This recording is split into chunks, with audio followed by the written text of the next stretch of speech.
yaitu pembukaan. Kita buka acara ini dengan bacaan basmalah bersama-sama. Bismillahirrahmanirrahim. Yang kedua, menyanyikan lagu Indonesia Raya yang akan dipandu oleh Ibu Sutristy Sarjana Pendidikan. Hadirin dimohon berdiri.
Hadirin dipersilakan duduk kembali.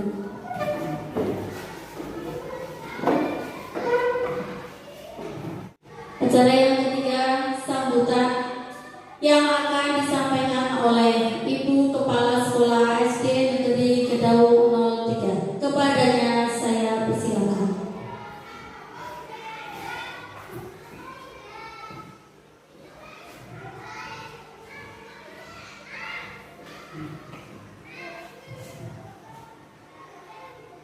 Assalamualaikum warahmatullahi wabarakatuh.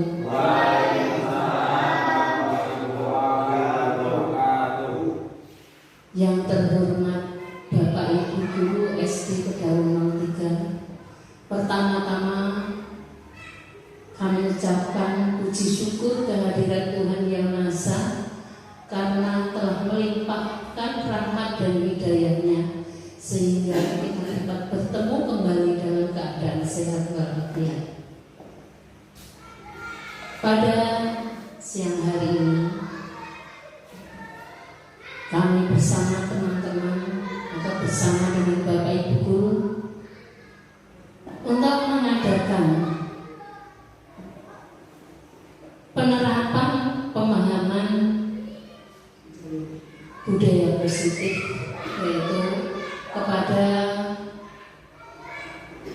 Bapak Masukan, yaitu sebagai calon guru penggerak. Semoga nanti dalam pelaksanaan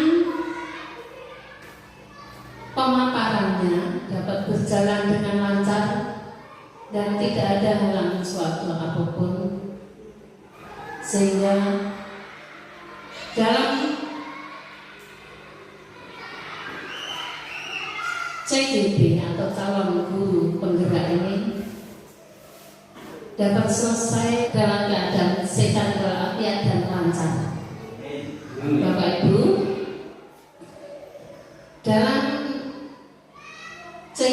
program calon guru penggerak ini adalah program pemerintah, yaitu tujuannya untuk bagi sekolah itu sebagai penilaian mutu pendidikan, yaitu pada rapot mutu itu juga ada untuk penilaian tentang PTK.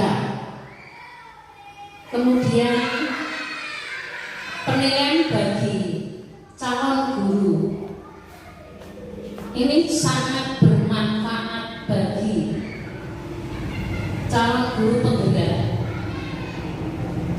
Dan kepada Bapak Ibu guru di SD Kedaung 03 ini, bagi Bapak Ibu guru yang belum mendapatkan atau belum menjadi calon guru penggerak, bagi Bapak Ibu guru yang berumur di bawah 50 tahun, monggo semuanya ikut menjadi calon guru penggerak. Kebetulan Bapak Naswa ini adalah angkatan ke-9.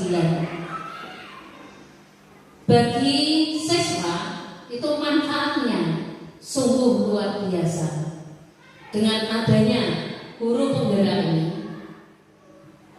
membentuk karakter siswa yang tadinya siswa itu bakat-bakatnya itu terpendam. Dengan adanya guru penggerak, sehingga bakat-bakat siswa itu dapat termotivasi, dapat terbangun, dapat tergali dengan adanya guru penggerak ini. Kepada Bapak Naswa, silahkan untuk diteruskan dan jangan mudah putus asa, sehingga nanti dalam pelaksanaan calon guru penggerak ini dapat selesai dengan tuntas, dapat selesai dengan nilai yang sangat memuaskan. Dengan adanya guru penggerak ini sangat bermanfaat bagi semuanya. Kiranya kami akhiri. Wassalamualaikum warahmatullahi wabarakatuh. Semangat pagi. Pagi. Semangat pagi. Pagi. Semangat pagi. Pagi. Yes. Oke. Waktu dan tempat kami kembalikan kepada pembawa acara. Terima kasih Ibu Kepala Sekolah. Tepuk tangan untuk Ibu Kepala Sekolah kita. Acara yang keempat, presentasi yang akan disajikan oleh Bapak Naswa, Sarjana Pendidikan. Kepadanya saya persilakan.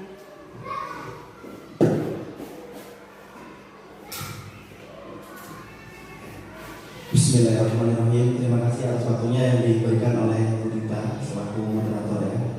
Sebelumnya, Assalamualaikum warahmatullahi wabarakatuh.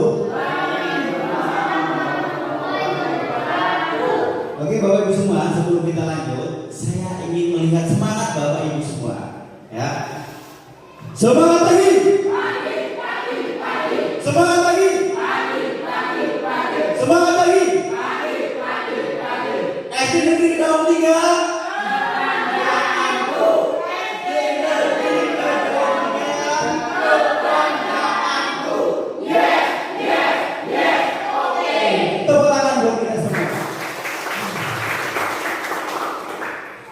Alhamdulillahirrahmanirrahim. Assalatu wassalamu ala asrofil anbiya'i wal mursalin wa ala alihi wa sahbihi ajmain, amma ba'du.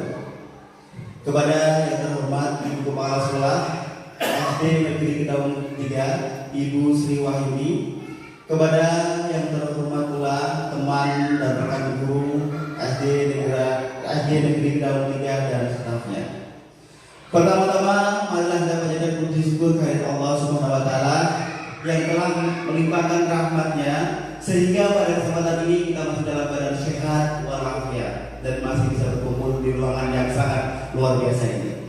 Shalawat serta salam senantiasa kita sanjungkan kepada Nabi besar Muhammad sallallahu alaihi wasallam yang senantiasa kita nantikan syafaatnya di yaumul kiamah nanti. Oke Bapak Ibu semua, izinkan saya berdiri di sini untuk menyampaikan sesuatu hal ya, tentang budaya positif ya. Ini saya di sini tidak bermaksud untuk menggurui Bapak Ibu guru semua ya, tapi hanya tukar pengalaman, hanya sekedar sharing apa yang saya dapat selama ini mengikuti program guru penggerak angkatan 9 ini selama kurang lebih 2 bulan ini Bapak semua ya. Ini saya ingatkan lagi ya, ini tidak menggurui ya, hanya sekedar sharing Bapak Ibu semua ya. Oke Bapak Ibu semua, masih semangat ya? Oke, luar biasa sekali. Oke Bapak Ibu semua, ketika Bapak Ibu semua mendengar kata-kata budaya positif ya, budaya positif atau melihat budaya positif tentang budaya positif, apa sih yang terbesit dalam benak Bapak Ibu semua? Silahkan, ada yang mau komentar? Monggo. Ya, oh silakan Bapak. Ya, Bapak, silakan. Kasih ya. Wah, luar biasa sekali. Silakan Bapak. Terima kasih. Assalamualaikum warahmatullahi wabarakatuh. Yang saya hormati Ibu Kepala Sekolah SD Negeri Kedaung 3, yang saya hormati segenap dewan guru dan bapak-bapak yang hadir. Pertama, mari kita panjatkan puji syukur kehadirat Allah Subhanahu wa taala yang telah melimpahkan rahmat serta hidayah kepada kita sekalian, sehingga pada pagi hari ini saya beserta teman-teman Bapak dan Ibu guru bisa mengikuti apa ini Pak? Ya, ini pemaparan tentang budaya positif. Budaya positif di sekolah SD Negeri 3. Begini, menurut saya pribadi setelah melihat kata-kata budaya positif apalagi melibatkan pemahaman dan penerapan pengalaman itu saya sangat tertarik sekali. Wah, mantap. Terutama bagi diri saya sendiri dan mudah-mudahan nanti saya terapkan pada anak-anak. Wah, luar biasa ya. Masalahnya gini, apapun yang Anda lakukan, apapun yang kita lakukan, kalau sudah sinyal itu negatif, semuanya akan jelek. Wah, mantap Bapak ya. Tapi kalau sudah sinyal itu positif, walaupun kita ketemu, saya kan kebetulan baru di sini ya, saya berpositif thinking kepada Pak Diono misalnya, kepada Bu Dita atau kepada kepala sekolah atau teman guru yang lain, yang walaupun mungkin Bapak Ibu guru jelek, misalnya, tetap saya terapkan budaya positif untuk diri saya sendiri. Saya berpositif thinking bahwa Bu Tris itu kurang baik, Pak Widodo kurang baik. Misalnya Pak Widodo jahat kepada saya, tapi saya terapkan saya sendiri untuk berpositif thinking kepada Pak Widodo. Suatu contoh Pak, saya sudah menjalani kegiatan seperti itu. Orang itu jahat dengan saya, tapi saya berpositif thinking. Artinya ketika teman saya mengatakan Pak itu kan dengan saudara itu kan musuh. Oh iya Pak. Ya terima kasih informasinya. Tapi saya tetap berbuat baik. Lama kelamaan dia terjebak dengan situasinya. Saya tetap memperlakukan dia baik. Akhirnya dia akan malu. Terus kayak gitu. Tapi resikonya orang yang dikecilkan Pak Nani. Resikonya orang yang berpositif thinking itu resikonya ada. Nanti biar Pak Masalah bisa menjawab apa yang saya tanyakan. Resikonya orang yang selalu berpositif thinking itu bisa diapusi. Iya, karena dia kan orang jahat, tapi saya tetap berpositif thinking. Resikonya memang kadang kena hapusan itu. Nah biasanya. Terus tanda-tanda besar, apakah lihat, apakah kita atau saya mau berhenti untuk berpositif thinking berubah menjadi jelek, ataukah solusinya seperti apa? Nanti tolong dijawab, saya belum bisa menentukan. Oke, siap. Apakah kita harus berhenti untuk berpositif thinking, ataukah solusinya seperti apa dengan risiko yang saya alami kapusan misalnya kayak gitu sebenarnya. Terus begini Pak, itu kalau kita anak-anaknya ya. Terima kasih. Assalamualaikum warahmatullahi wabarakatuh. Waalaikumsalam warahmatullahi wabarakatuh. Tepuk tangan buat Bapak ya. Penjelasan yang sangat luar biasa sekali Bapak Ibu sekalian ya. Tentang budaya positif sama halnya dengan positive thinking. Oke, sebelum kita lanjut untuk pembahasannya, mungkin ada yang lain? Udah ya. Nah, sebelum melanjutkan yang selanjutnya, saya izin untuk menjawab dari pertanyaan Pak Pro tadi ya. Intinya orang baik itu mudah dihapusi gitu ya. Dan maksudnya saya harus berhenti jadi orang baik atau tidak itu apa ya? Oke. Terima kasih Bapak, pertanyaannya sangat luar biasa. Izin Bapak Ibu semua untuk menjawabnya. Semua itu motivasi tergantung pada diri kita sendiri. Kita mengenal ya, ada motivasi intrinsik dari dalam diri kita dan motivasi ekstrinsik atau motivasi dari luar, Bapak ya. Jadi semua itu tergantung kendalinya itu sama kita. Perlu digarisbawahi, untuk berbuat baik itu tidak ada salahnya, Bapak. Tidak ada salahnya. Tapi semua tergantung pada diri kita sendiri. Ya. Motivasi diri kita sendiri. Kenapa? Ketika kita selalu dimanfaatkan orang lain, selalu dapusi orang lain kalau bahasa Jawanya, itu semua kendali pada diri kita sendiri. Kalau intinya yang perlu digarisbawahi, berbuat baik itu harus dilanjutkan. Karena berbuat baik itu orang yang sangat mulia luar biasa. Itu Pak Pur ya. Bisa diterima Pak Pur ya. Semua kembali pada diri kita. Itu Pak Pur ya. Oke Bapak Ibu semua, tetap semangat ya. Oke, kita akan lanjut Bapak Ibu semua. Ini tentang mengenai budaya positif Bapak Ibu semua. Ada konsep inti budaya positif. Jadi konsep intinya ada 8 Bapak Ibu semua ya. Ya, yang pertama adalah perubahan paradigma belajar Bapak Ibu semua ya. Yang kedua disiplin positif. Berikutnya adalah nilai-nilai kebajikan, kebutuhan dasar manusia. Selanjutnya motivasi perilaku manusia. Selanjutnya adalah posisi kontrol guru, keyakinan kelas dan segitiga restitusi. Ini kita akan bahas satu persatu di pemaparan berikutnya Bapak semua ya. Jadi ini sangat luar biasa tadi tentang konsep budaya positif, ini sangat luar biasa ya. Oke, kita lanjut yang pertama. Nah, dia ya. Pembelajaran untuk poin yang pertama adalah pembelajaran dengan paradigma baru ya. Pembelajaran dengan paradigma baru merupakan pembelajaran yang direncanakan berdasarkan prinsip pembelajaran berdiferensiasi. Sehingga para peserta didik belajar sesuai kebutuhannya berdasarkan tahap perkembangan sesuai teori psikologi modern untuk menunjukkan profil pelajar Pancasila. Oke Bapak Ibu semua, perlu digarisbawahi ya di sini ya tentang apa? Tentang peserta didik belajar sesuai kebutuhannya. Jadi di sini Bapak Ibu semua, kita harus memfasilitasi tentang murid ya. Oke, sebelum kita lanjutkan, ada pertanyaan Bapak Ibu semua ya. Sementara ini Bapak Ibu semua itu untuk cara mengajarnya berpusat pada murid atau berpusat pada guru atau teacher center Bapak Ibu semua? Ada yang mau menjawab? Saya ulangi pertanyaannya. Selama ini yang Bapak Ibu guru ajarkan itu berpihak pada murid atau berpihak pada guru atau yang bisa disebut dengan teacher center? Mungkin Ibu sekolah untuk menjawab.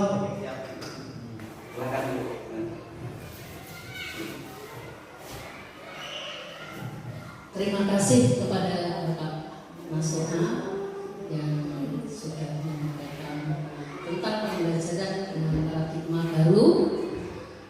Untuk saat ini, setelah ada penilaian atau monitoring pembelajaran, kebanyakan Bapak Ibu masih menggunakan teacher center, yaitu pembelajaran yang hanya dikuasai oleh guru. Jadi siswa kurang diberi kesempatan untuk menyampaikan apa kebutuhan siswa, apa kebutuhan murid. Jadi kalau contohnya 5x5 pasti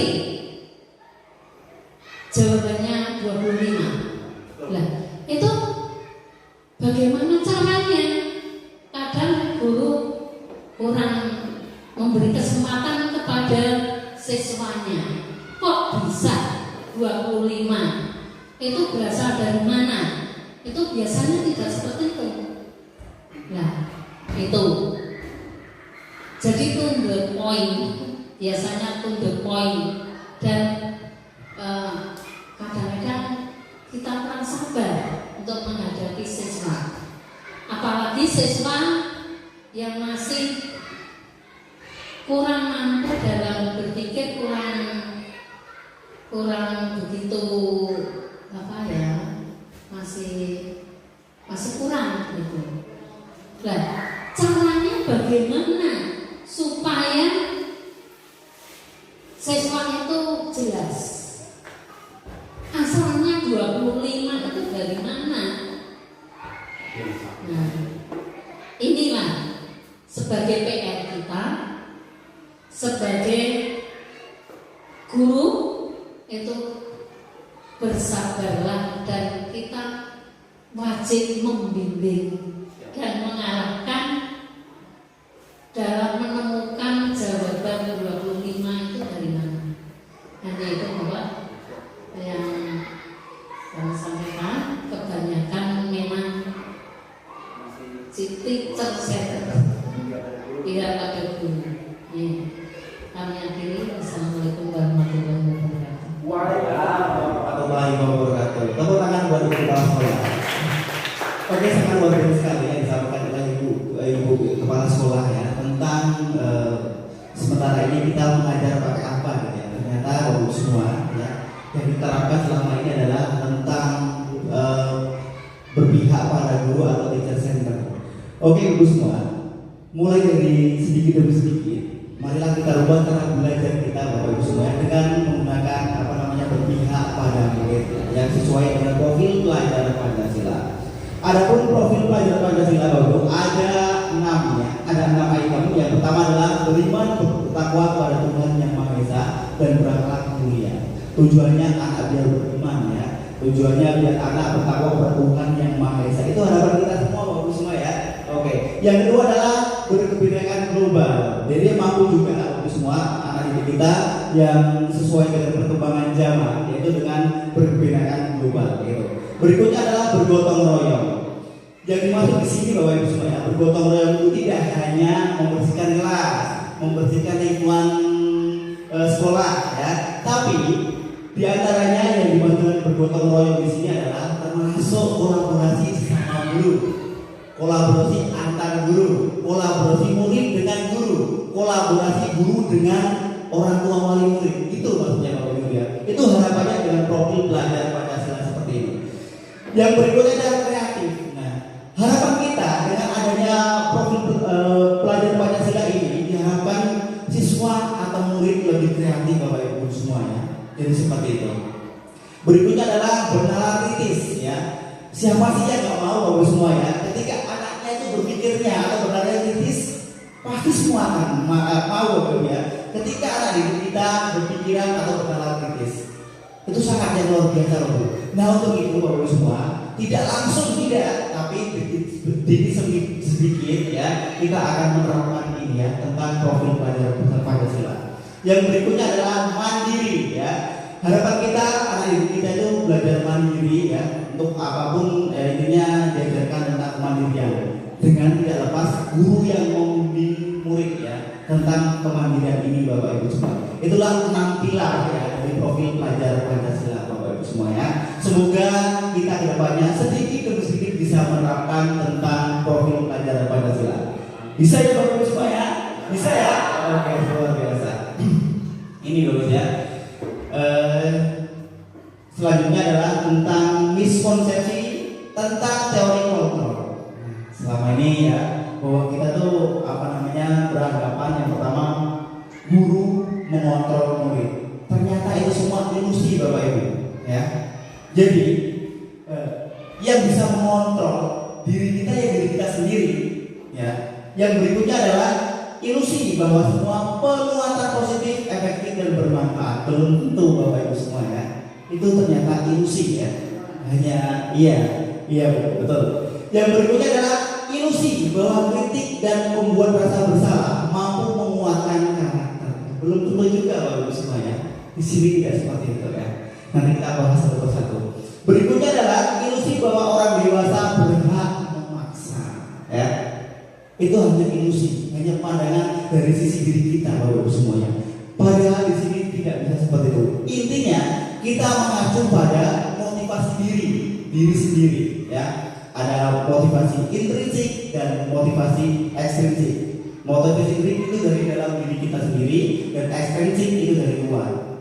Jadi intinya yang kita yang kita bahas pada sesi ini adalah intrinsik, motivasi diri pada diri kita semua. Ya, tidak ekstrinsik itu Bapak Ibu semua ya. Oke, selanjutnya ini ya Bu ya, mengubah paradigma stimulus respon ke pendekatan teori kontrol. Nah, untuk sementara ini yang kita laksanakan Bapak Ibu semua, kita mengacu pada stimulus respon dan tidak mengacu pada teori kontrol. Ini perbandingannya Bapak Ibu semua ya. Di stimulus respon, realitas atau kebutuhan kita sama, sedangkan di teori kontrol, realitas atau kebutuhan kita itu berbeda-beda. Tergantung pada motivasi intrinsik kita. Ketika kita nggak mau atau mental block, orang lain mempengaruhi kita tidak mempan. Tapi kalau itu timbul dari diri kita, motivasi diri kita, itu akan terlaksana dengan baik Bapak Ibu semua. Seperti itu ya. Oke. Selanjutnya adalah saya bisa mengontrol orang lain. Ini di stimulus respon. Sedangkan untuk teori kontrolnya, Anda tidak bisa mengontrol orang lain. Betul sekali. Tidak. Jadi ada anggapan stimulus respon itu seperti ini ya. Saya bisa mengontrol orang lain. Misalkan Bapak Ibu semua bisa mengontrol murid pada waktu itu juga untuk memotivasi bahwa biar anak itu tidak melakukan pelanggaran di sekolah. Tapi dia menggunakan stimulus respon. Dia akan turun ketika berada di hadapan atau di samping Bapak Ibu guru. Kalau menggunakan ini kan. Tapi ketika sudah jauh, dia akan membuat yang tidak baik lagi. Tapi ketika anak itu mengacu pada teori kontrol yang berpusat pada diri kita, motivasi diri kita dari dalam, itu dia akan melaksanakan walaupun tanpa pendampingan Bapak Ibu semua, dia akan berbuat baik terus. Bagaimana sih caranya? Nanti kita bahas di slide selanjutnya ya. Terus yang terakhir, yang ketujuh maksudnya, pemaksaan ada pada saat bujukan gagal. Ya. Jadi ketika kita melakukan motivasi dengan baik-baik kepada anak, tapi itu gagal, kita akan melakukan pemaksaan kepada anak. Itu menurut Bapak Ibu semua menyakiti nggak Bapak Ibu semua? Ketika kita melakukan pemaksaan, menyakiti ya. Oke. Sedangkan di teori kontrol, kolaborasi dan konsensus menciptakan pilihan-pilihan baru. Dan di teori kontrol tidak langsung kita menghukum anak, tapi kita harus berkolaborasi tentang sesama guru. Bagaimana sih memecahkan tentang kenakalan anak itu? Dengan cara apa sih? Itu lebih luar biasa hasilnya Bapak Ibu daripada kita langsung menghukum anak. Kamu harus begini, motivasi seperti ini. Kadang kurang efektif ya. Tapi dengan kolaborasi sama guru, teman-teman sejawat, kepala sekolah, kita akan memecahkan kesusahan anak, kenakalan anak itu lebih terpecahkan dibandingkan kita hanya berpikir sendiri dan memaksa anak. Bisa dipahami Bapak Ibu semua? Dan yang terakhir adalah model berpikir menang kalah. Ini di stimulus respon. Sedangkan di teori kontrol, model berpikir menang-menang. Jadi maksudnya bagaimana sih Pak? Ya oke, kita bahas tentang yang berpikir menang kalah. Ketika kita memotivasi anak, ya, dan anak itu nurut, kita berhadapan bahwa kita menang. Dan siswa itu pasti kan kalah. Tapi sedangkan di teori kontrol Bapak Ibu semua, tidak ada yang kalah, tapi hanya mengacu pada menang-menang. Bagaimana caranya? Bagaimana caranya? Ya kita memang harus mengadakan dialog tentang antara murid dan guru, antara guru dan murid, maksudnya seperti itu. Jadi kita berpikir mengadakan dialog tentang antara guru dan murid, itu kita akan memecahkan masalahnya. Dan nantinya murid tersebut akan memecahkan secara mandiri masalah tersebut. Nanti kita akan bahas tentang yang ini di slide selanjutnya Bapak Ibu semua ya. Oke, kita lanjut. Masih semangat Bapak Ibu semua? Oke, terima kasih. Oke, kita lanjut tentang disiplin positif. Ya. Jadi sebelum kita lanjut ke materi, selama ini kalau mengacu pada disiplin, pikiran kita bagaimana tuh Bapak Semua? Disiplin, berarti peraturan ya, betul nggak?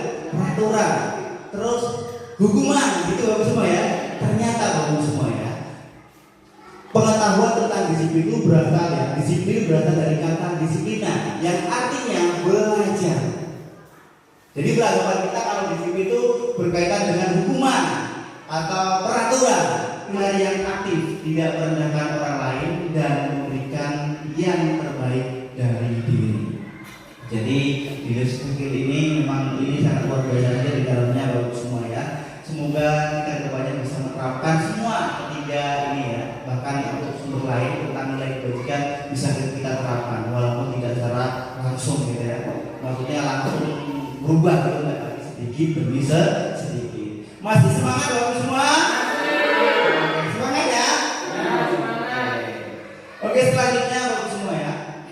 Nah, ini tentang kebutuhan dasar manusia untuk poin berikutnya ya. Kebutuhan dasar manusia adalah segala sesuatu yang kita lakukan untuk mendapatkan apa yang kita inginkan.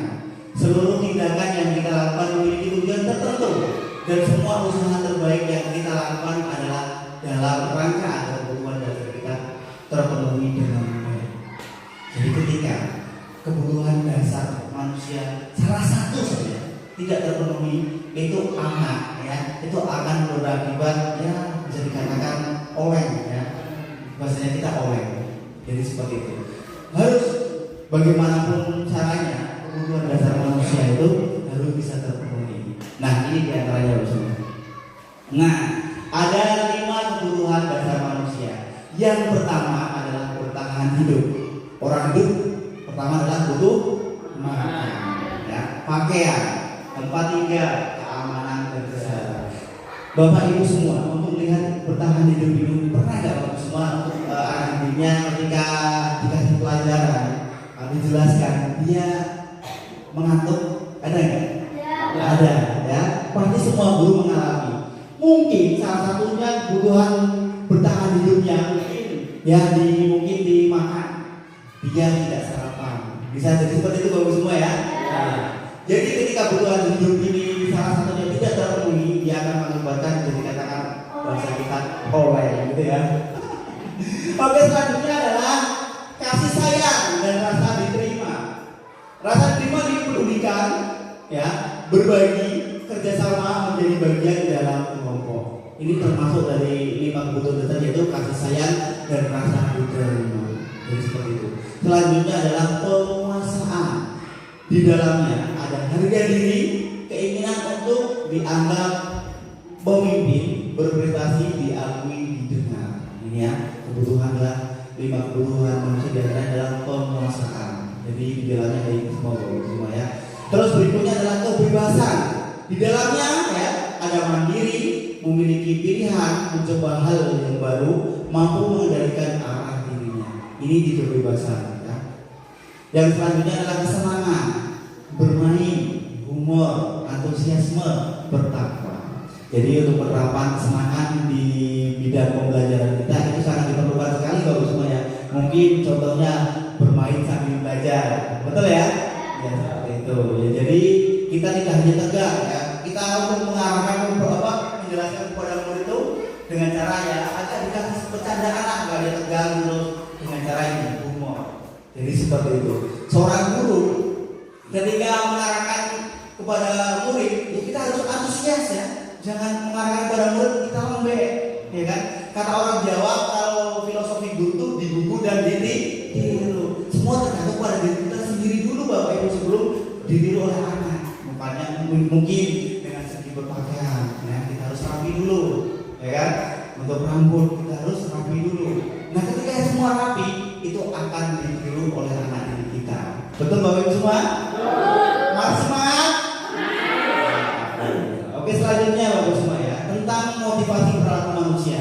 Ini adalah yang kita bahas untuk sesi ini adalah motivasi intrinsik. Sudah dikatakan di awal tadi Pak Pur ya, tentang motivasi intrinsik ya. Yang pertama adalah motivasi intrinsik untuk menghindari ketidaknyamanan atau hukuman. Iya betul sekali Bapak semua. Ketika anak didik kita ya sudah mempunyai motivasi intrik dari dalam diri, dia akan terbebas dari hukuman. Betul nggak?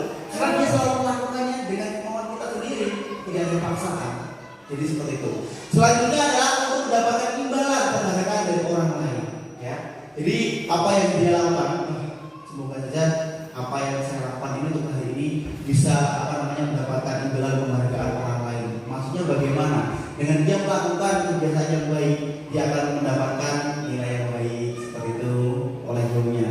Selanjutnya adalah untuk menjadi orang yang mereka inginkan dan menghargai diri sendiri dengan nilai-nilai yang mereka percaya. Jadi motivasi intrik itu sangat berguna sekali bagi diri kita maupun orang lain, Bapak Ibu semua ya. Terutama pada anak didik kita atau peserta didik kita ya. Ini harus kita jalankan motivasi intrik itu ya. Bagaimana sih caranya? Nanti di slide selanjutnya kita akan bahas. Oke. Nah ini. Sebelum kita lanjut Bapak ya, ini ada pertama adalah ada hukuman, yang kedua ada konsekuensi, yang ketiga ada restitusi. Mungkin selama ini yang kita lakukan kepada murid itu yang pertama adalah hukuman, yang kedua adalah konsekuensi. Tapi untuk restitusi belum Bapak semua ya. Makanya kita bahas satu persatu. Oke, untuk hukuman poin yang pertama adalah tidak terencana secara tiba-tiba. Seorang guru piket atau guru wali kelasnya, ketika ada yang terlambat, dia melakukan hukuman itu secara tiba-tiba. Silakan kamu hormat pada bendera selama 1 jam. Itu kan tidak direncana Bapak semua ya, tapi secara tiba-tiba seperti itu. Kalau misalkan, oke karena kamu terlambat, kamu sekarang membersihkan WC anak-anak, maaf saya WC siswa. Itu semua terjadi secara tiba-tiba, tidak direncanakan. Ini yang dimaksud hukuman.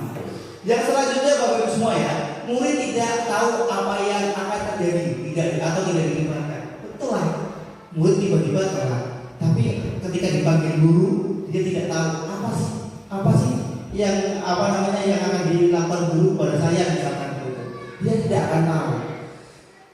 Selanjutnya adalah bersifat satu arah, hanya guru itu saja yang mengarahkan ya, tidak guru lain. Yang terakhir adalah berupa hukuman atau fisik psikis. Hukuman fisik misalkan disuruh apa? Disuruh usaha, disuruh lari 5 kali ke lapangan. Itu termasuk hukuman. Itu fisik. Sedangkan psikis, ya psikis itu ucapan kita yang intinya menyakitkan hati. Mungkin selama ini kita hanya menerapkan hukuman. Bapak semua ya, ternyata di sini di budaya positif itu tidak dibenarkan Bapak semua ya. Yang kedua adalah konsekuensi. Yang pertama ya, ini kebalikan dari hukuman. Terencana atau disepakati sesuai peraturan. Jadi ada kesepakatan antara guru dan siswa. Oke anak-anak semua ya, ketika kita membuat kesepakatan kelas misalkan, ketika kamu datang terlambat, kamu harus membersihkan semua lingkungan sekolah, misalkan seperti itu. Itu ada kesepakatan dan semua siswa dilibatkan. Tidak beda dengan tidak berencana ya, atau satu arah ini tadi. Selanjutnya adalah murid tetap dibuat tidak nyaman. Ya dengan adanya hukuman murid pasti tidak nyaman ya Bapak semua ya. Ya sebenarnya walaupun seorang murid dalam dirinya itu berontak, betul nggak? Betul. Dia akan melakukan ketika ada gurunya. Tapi ketika tidak ada gurunya, dia kembali lagi seperti itu. Yang berikutnya adalah ketika guru selalu memonitor murid. Kita tuh kesannya tuh selalu memonitor murid dan mencari mana sih, mencari pelanggaran anak-anak. Jadi memonitor terus mana yang lambat pelanggaran. Jadi seakan-akan kita itu ada tambahan selain mengajar, ada tambahan untuk memonitor anak, selalu mengawasi anak ya. Selalu yang secara otomatis kita selalu mencari kesalahan anak. Seperti itu ya. Ini di konsekuensi. Nah, mungkin yang belum kita terapkan ini adalah tentang restitusi. Apa sih poinnya? Yang pertama adalah proses menciptakan kondisi bagi murid untuk memperbaiki kesalahan. Dengan cara apa? Dengan cara berdialog antara murid. Ketika ada murid melakukan pelanggaran secara empat mata antara kita dan murid atau guru, kita diajak diskusi, berdebat cara penyelesaiannya. Yang kedua adalah proses kolaborasi yang mengajarkan murid untuk mencari solusi sendiri. Jadi kita adakan kolaboratif antara guru dan murid ya. Biar nanti kita tuntut untuk mencari solusi sendiri. Bagaimana sih Pak caranya? Karena betul ada pertanyaan itu. Nah ini kita akan bahas nanti. Nah ini Bu semua ya. Ada 5 posisi kontrol guru. Yang pertama adalah penghukum. Yang kedua membuat merasa bersalah sebagai teman, posisi sebagai pemantau, dan posisi sebagai manajer. Kalau menurut Bapak Ibu semua yang dilakukan sekarang, posisi mana sih untuk Bapak Ibu semua? Atau penghukum, membuat merasa bersalah, teman, pemantau, atau manajer? Ada yang bisa jawab? Teman, oke. Oke, dari Pak Dwi teman, Pak Dwi ya. Kita lanjut ya, selanjutnya. Nah ini contoh penerapan 5 posisi kontrol guru Bapak Ibu semua. Ini ada sebuah kasus ya, ilustrasinya ya, sekedar ilustrasi. Ada sebuah kasus siswa tidak memakai atribut lengkap saat upacara bendera. Ketika kita sebagai penghukum ya, kita akan melakukan dengan kata-kata hormat pada bendera selama 1 jam. Seperti itu. Ini contoh kata-kata penghukum. Ketika kita membuat merasa bersalah kepada anak, seperti ini kata-katanya. Contohnya ya, berapa kali Bapak harus memberitahu kamu selalu saja mengecewakan Bapak. Ini kata-katanya seperti itu. Itu ketika kita membuat merasa bersalah kepada anak. Terus sebagai teman, ayo dong ikuti aturan sekolah. Tolong bantu ibu atau bapak ya, sekali ini saja. Ya udah, tidak apa-apa. Lain kali jangan sampai berbuat seperti ini lagi ya. Itu cara kita sebagai teman kepada murid. Selanjutnya sebagai pemantau. Ini kata-katanya ya. Contohnya ya. Kamu sudah melanggar peraturan sekolah. Kamu tahu konsekuensinya. Setelah upacara kamu beli atributnya ke koperasi dan jangan diulangi lagi. Nah, selanjutnya adalah sebagai manajer Bapak semua ya. Apakah kamu tahu kesalahanmu? Kira-kira bagaimana kamu memperbaiki kesalahanmu? Menurut Bapak Ibu semua, yang paling efektif dari kelima ini yang diterapkan pada murid yang mana Bapak semua? Oke, teman. Yang lain? Teman. Terus? Sebagai apa? Sebagai manajer juga. Ada pendapat lain? Ya, jadi pendapatnya adalah sebagai manajer dan teman gitu ya. Oke, kita pelajari selanjutnya ya. Jadi untuk teman juga bagi Bapak semua ya, sebagai manajer. Dan maksudnya manajer di sini itu tidak hanya manajer perusahaan, tapi guru kepada murid kita sebagai manajer. Contohnya kepala sekolah kepada yang guru-guru semua, kepala sekolah sebagai manajer Bapak semua ya. Jadi yang diterapkan untuk namanya budaya positif sekolah kita ini yang kita bahas adalah kita mengacu pada manajer semuanya. Bagaimana? Ya siswa dituntut untuk menyadari kesalahan dan mencari solusinya sendiri. Jadi seperti itu. Ya. Posisi kontrol apakah aku ini? Misalkan ada kata-kata seperti ini Bapak semua ya. Saya kecewa sekali dengan kamu. Itu menurut Bapak Ibu ini termasuk kategori yang mana? Penghukum, membuat merasa bersalah, teman, pemantau atau manajer? Yang kata-kata seperti ini Bapak semua. Memantau. Pemantau. Mungkin yang lain? Pembuat merasa bersalah. Kalau kita buka Bapak semua ya. Oh iya, ini adalah kata-kata pembuat merasa bersalah. Luar biasa sekali tadi ya. Mantap. Oke, untuk pertanyaan atau contoh kata selanjutnya. Nah, ini kamu tidak pernah benar melakukannya. Ini contoh pemantau. Ada yang lain? Kamu tidak pernah benar melakukannya. Pemantau. Coba kita lihat Bapak semua. Sebagai penghukum tidak apa-apa. Silakan di sini tidak ada yang salah, tidak ada yang salah. Bahwa semuanya benar ya. Bebas berpendapat. Ternyata ketika ada kata-kata ini adalah sebagai penghukum. Selanjutnya adalah seperti ini. Ada kata-kata seperti ini. Apa rencanamu untuk menyelesaikan masalah ini? Bagaimana? Yakin manajer? Oke, manajer apa pemantau? Pemantau manajer. Oke, kita lihat ya. Mantap sekali ya. Manajer. Oke. Tepuk tangan buat manajer ya. Semoga kita semua bisa jadi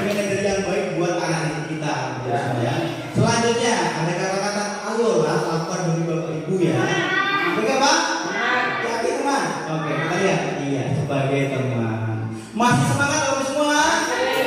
Masih semangat? Oke, kita lanjut Bapak semua ya. Nah, yang terakhir ya, kamu tidak pernah mendapat nilai jika tidak mengerjakan tugas. Ini termasuk apa Bapak semua? Pemantau ya teman-teman. Hah? Sebagai apa? Mana benar ya? Coba kita lihat. Iya, pemantau. Mantap. Tepuk tangan buat Pak Dwi ya. Luar biasa. Saya konsekuensi dengan pemantau. Mantap sekali ya. Oke. Nah, ini ada pertanyaan Bapak semua ya, tentang keyakinan kelas. Mengapa keyakinan kelas? Mengapa bukan peraturan kelas? Mungkin selama ini Bapak semua ya, yang kita dengar, yang kita terapkan adalah peraturan kelas, betul?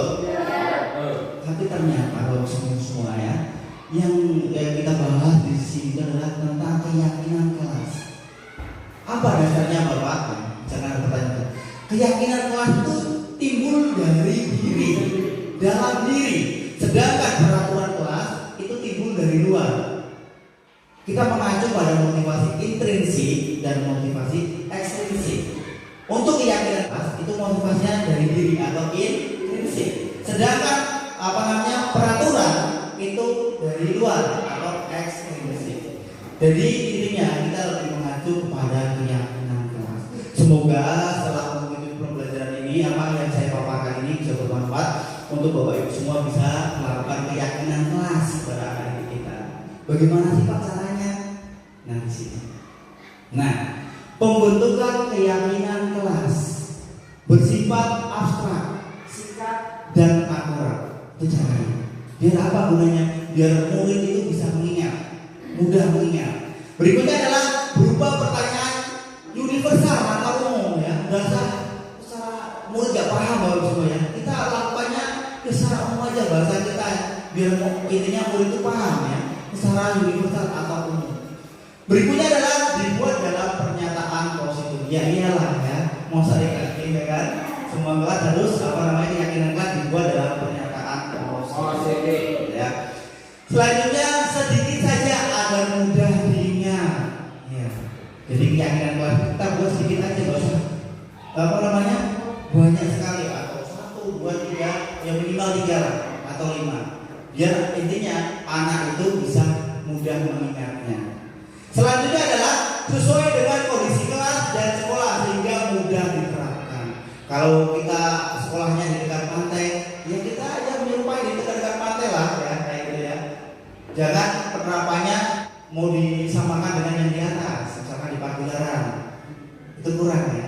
Jadi kita juga melihat kondisinya, kondisi sekolahan juga ya. Terus selanjutnya adalah semua warga kelas dilibatkan saat membuat keyakinan kelas. Siapa sih? Antara guru dan semua murid. Itu bagus semuanya.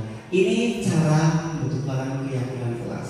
Semoga harapannya kedepannya setelah mengikuti pemaparan ini Bapak Ibu semua bisa membentuk keyakinan kelas di kelasnya masing-masing. Amin. Oke.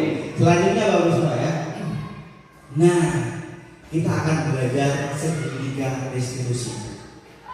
Asing ya? Asing ya? Asing. Oke Bapak Ibu, ini adalah pembelajaran yang terbaru ya, yang belum pernah dengar sebelumnya. Tapi ketika saya mengikuti pembelajaran segitiga pada bulan ini adalah yang kita sering bahas ya di ruang kolaborasi ini tentang segitiga restitusi.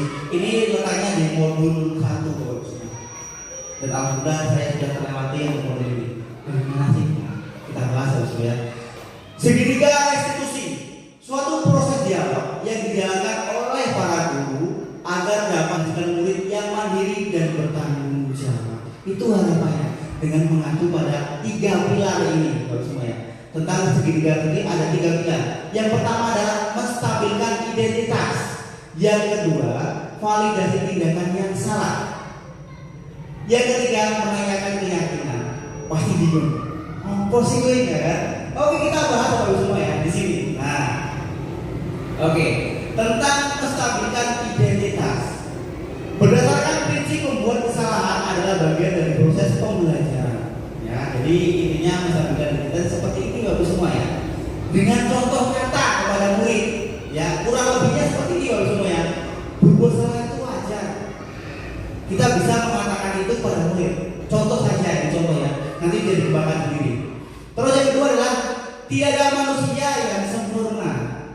Ya, untuk menstabilkan identitas kita bisa mengacu pada kata-kata seperti ini. Ini sebagai contoh, nanti bisa dikembangkan sendiri.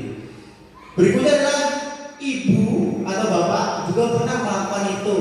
Ibu bapak tidak mau mencari siapa yang salah, tapi ibu bapak ingin mencari solusi dari permasalahan ini. Contohnya seperti itu. Berikutnya adalah kamu berhak merasa begitu. Itu contoh cara kita menstabilkan identitas. Ini bisa dikembangkan semua ya. Ini hanya sekedar contoh saja. Oke, selanjutnya mengenai validasi tindakan yang salah. Berdasarkan prinsip setiap perilaku berupaya memenuhi suatu kebutuhan tertentu. Dengan cara apa? Contoh kata-katanya seperti ini Bapak semua yang bisa diterapkan kepada murid atau disampaikan kepada murid. Ini hanya contoh saja, nanti bisa dikembangkan sendiri. Misalkan yang pertama, kamu pasti punya alasan mengapa melakukan hal itu. Jadi seperti itu. Yang berikutnya adalah padahal kamu bisa melakukan lebih buruk dari ini ya. Selanjutnya, kamu patut bangga karena telah melindungi sesuatu yang penting buatmu. Pertanyaan berikutnya, kamu melakukannya karena mempertahankan sesuatu yang penting bagimu. Ini cara kita tentang menindaklanjuti tentang validasi tindakan yang salah. Jadi contoh kata-katanya yang kita terapkan pada murid itu seperti ini. Mengacu pada ini Bapak semuanya, tapi tidak harus kok kayak gini ya, tapi bisa dikembangkan. Dan yang terakhir ini Bapak semuanya tentang apa? Menanyakan keyakinan kelas yang sudah kita buat bersama siswa.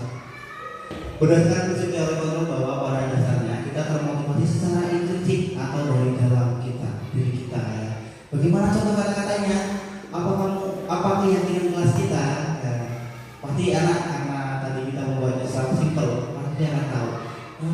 Misalkan tentang keyakinan kalau terlambat harus seperti ini keyakinan apa yang telah disepakati. Selanjutnya adalah contoh katanya nilai-nilai apa yang telah disepakati bersama. Apa sih nilai-nilainya? Gitu ya. Selanjutnya adalah seperti apa gambaran sebuah kelas yang ideal menurut kamu. Jadi kita mengajak anak itu suruh menggambarkan seperti apa sih kayak gitu ya. Selanjutnya adalah kamu ingin jadi orang yang seperti apa. Jadi kita menanyakan tujuannya apa Bapak semua? Tujuannya biar murid supaya murid itu mencari solusi sendiri, diajak mandiri dengan cara kita ya memandu. Jadi seperti itu. Bisa dipahami Bapak semua? Bisa. Masih semangat? Masih semangat? Semangat lagi? Semangat lagi? Tepuk tangan buat kita semua. Oke, kita lanjut.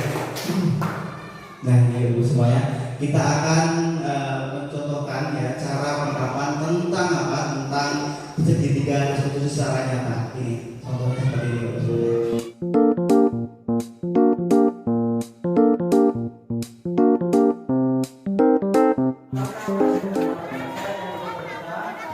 Waalaikumsalam. Sini masuk Bit. Kenapa kau terlambat, Bit? Oh, kesiangan ya udah. Silakan duduk ya. Selamat pagi, Hafid. Pagi, Pak. Iya. Hafid tahu nggak kenapa bawa panggil ke sini? Nggak tahu. Nggak tahu ya.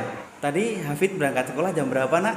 Setengah 8. Setengah 8. Masih ingat Hafid sekolah kita masuk jam berapa, Nak? 7.15. 7.15. Sedangkan Hafid tadi berangkat jam berapa? Setengah 8. Setengah 8 ya. Jadi terlambat apa enggak? Terlambat. Terlambat ya.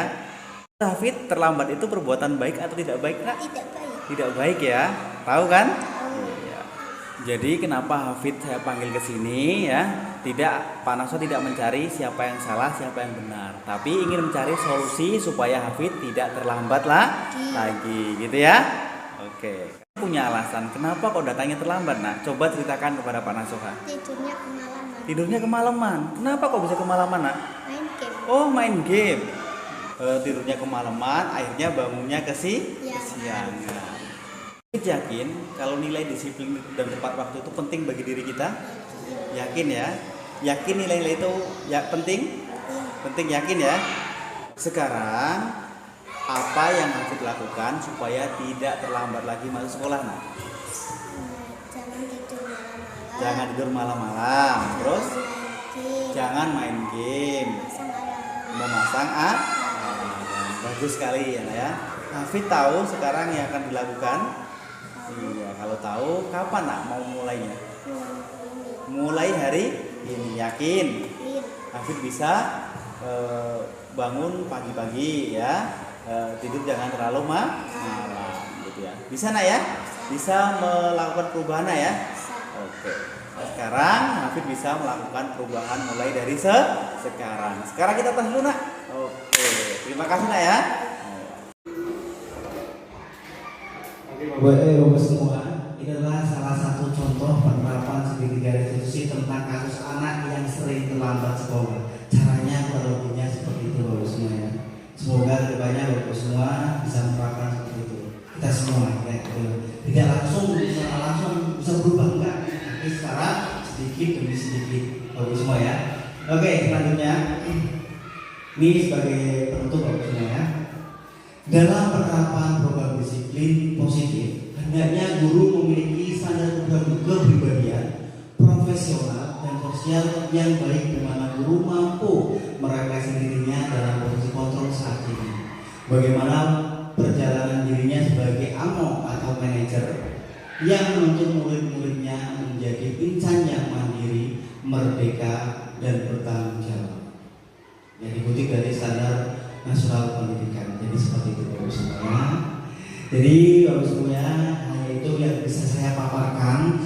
Harapan saya, apa yang saya paparkan hanya berbagi sharing atau berbagi ilmu yang saya dapat. Semoga bisa bermanfaat buat Bapak Ibu guru semuanya dan bisa diterapkan pada anak didik kita. Jadi seperti itu Bapak semua ya. Sebelum kita melakukan penutup ya, sudi kiranya Ibu Bapak semua ya, ketika ada kata-kata yang salah maafkan saya Ibu semua ya. Oke, cukup sekian dari saya. Salam guru penggerak.